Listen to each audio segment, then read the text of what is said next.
Greetings. My name is Christopher Cook, an instructor at Southeastern Louisiana University, and today we are going to be talking about memoirs. So I love memoirs. Most people do because you get to talk about you, the one thing you're an expert in, right? Everybody loves to talk about themselves. So you get to pick a moment that you think defines you or helped change you in a way, in some profound moment in your life. And you get to actually explode that moment a bit and make it even more powerful. And so that way you can share that with your reader. So let's get started. We have some goals. We're going to be learning how to use vivid descriptions and language that just crackles with power, right? We're also going to be looking to see that you can write with a cohesive theme. You sort of have everything makes sense and is all leading to this one main point. I'm also going to be looking to see that you can reflect on a moment in your life and to critically think about that so that you can incorporate that into your writing. I'm also hoping that you learn how to use your voice and that you enjoy conveying your thoughts clearly and concisely. And also going to be looking to see that you can consider your tone, your audience, and your style. So those are some important goals to keep in mind when writing for this paper. All right, the first thing that's really important that you do for this paper is that you create an arc of development.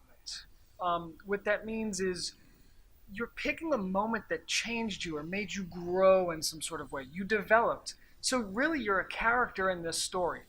And typically we watch stories, whether it be television shows or comic books or whatever it might be, where the character goes through something and then changes a little bit or grows or learns something, right? So we want to see that you can get us from point A to point Z, or point B, or however long you think your memoir is going to be. We want to see you take us through that journey of personal growth. And it could be a really tiny thing. It doesn't have to take years. It doesn't have to take a lifetime. It could just be 30 seconds that changed your perspective. It doesn't have to be this big tragedy. It could be just this little thing that kind of made you rethink life.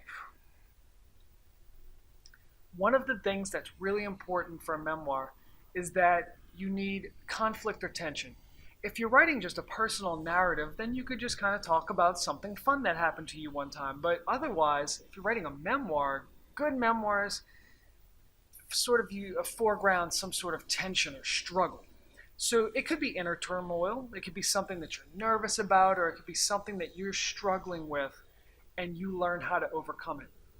Perhaps you have tension or a conflict with another character, another person in your story, a family member, a friend that you're in conflict with. It could be your environment. Maybe you're overcoming nature or you're overcoming some situation like, going into a new high school that you're uncomfortable with. Or maybe you have these expectations about something you've built up and they just don't quite meet your expectations. And so now you're coming into conflict with these expectations you've set for yourself or with this situation. So what we want to see is from the beginning, you sort of introduce the conflict and then you let things escalate. And then you kind of introduce more of the conflict and the turmoil within yourself. And then eventually you're going to add a little bit more excitement and you're going to make it really exciting in that moment that changes you, the most important part, the climax of the entire story. Remember, this is a story, so it's supposed to be exciting and it's supposed to build up scene after scene until you get to the important part. And then it tapers off as you resolve it and you let us know how things changed. One of the things I see in a lot of student essays is I see what I call a truncated arc of development. And this causes problems. For example, you might have shortened the arc of development at the end or at the beginning. What I see a lot of students do is chop off what I call point A, right? So, for example, in your conclusion, you lead the reader to believe, oh, look, you've learned that hard work pays off and you don't think of yourself as a lazy person anymore because of this thing that happened to you. But you don't ever show yourself before the event actually being lazy or having some sort of attitude where you're like, oh, I didn't think I was a hard worker. So how is your reader supposed to believe that you actually changed if you just drop us right into the story and you don't show any scenes or don't show any behavior that would lead us to believe you've done any type of change? So that's something to keep in mind because you don't have to shoot back 10 years and tell your reader, oh, look how much I've changed over 10 years. No, you can just show one or two little behaviors that you might have had before. And that's your point A. Like, look at these behaviors that showed that I wasn't really a hard worker before, but then this thing happened. And now look at me. Definitely going to be looking for you to show and don't tell with all five senses. So let's think about the way that we access the world. Most of the time we access the world with, well, right now you're hearing me, and also with our eyes. You're seeing this slide. Hopefully you can't smell me from wherever you are. That would be terrible. But oftentimes we forget to talk about taste. We forget to talk about the feeling, touch, and we forget to talk about smell. And those things really help to make your memoir vivid. They help to breathe life into your memoir. So I'm going to be asking you to use vivid descriptions and try to root them in all five senses to help bring your reader into your memory with you. So I have here pandemonium example, and you're probably thinking, what do you mean by pandemonium? And why is it misspelled?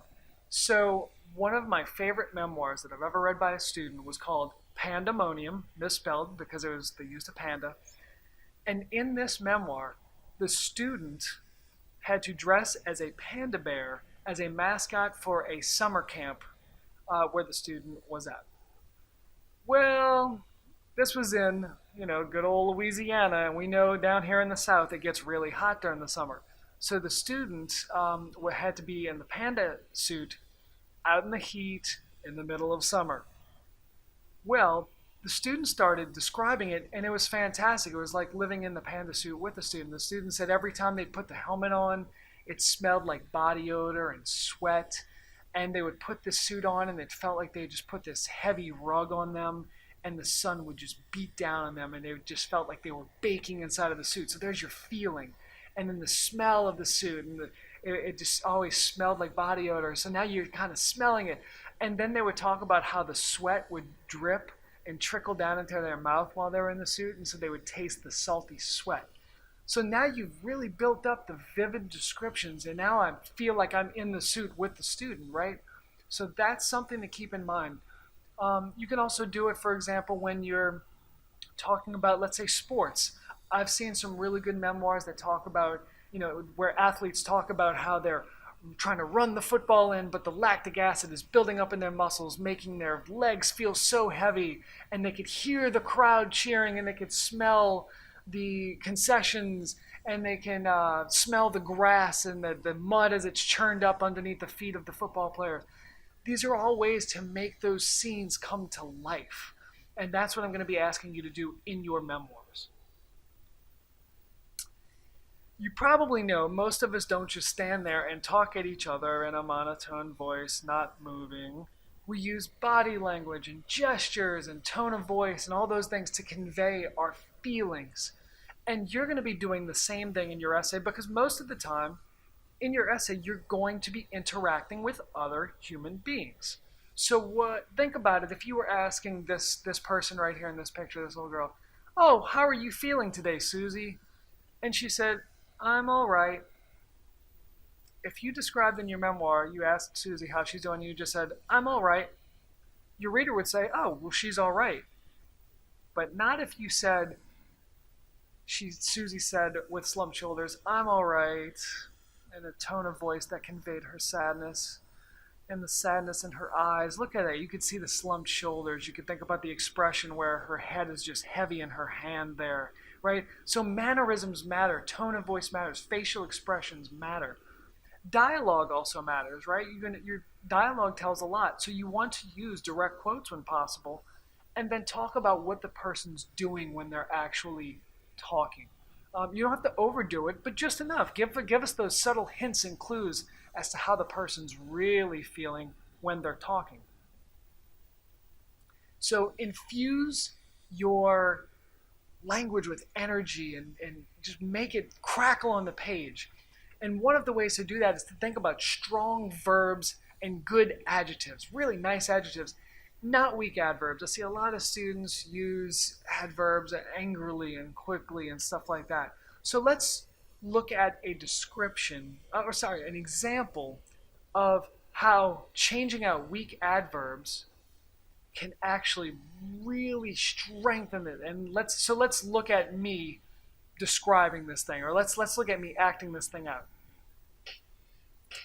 Mr. Cook came into the classroom, pushed the stack of papers off the desk quickly, then looked at the students angrily and said, "I'm very disappointed in you." Do you see how that's just not that great? He pushed the stack off the papers quickly. What is that saying? I mean, you can move something quickly without it being angry. And he glared at the students, or he looked at the students angrily. Well, what does that mean, like looking at someone angrily? So think about when you're using those adverbs, they're just not conveying the tone and not like really capturing the picture, the moment. It's supposed to play out like a movie when you're reading something. So let's look at another scene and see how it changes when you read it with some real good verbs and some great adjectives. Mr. Cook stormed into the classroom, swept the stack of papers off his desk, scattering them like a scared flock of birds. Looming over the desk like a predator about to devour its prey, he glared at the students, fire almost visible in his eyes. Shoulders tense, his nostrils flaring in anger, he growled, "I'm very disappointed in you." Do you see how those good verbs just really convey everything? He swept the stack of papers off the desk, scattering them. He loomed over the desk like a predator. He glared at the students, his shoulders tense and his nostrils flaring, and he growled. He didn't just say it, he growled, right? Those things suddenly make everything come to life. And I'm going to be asking you to breathe life into your essays in the same way. Okay, so one of the things that we're also going to be doing is trying to explode the moment.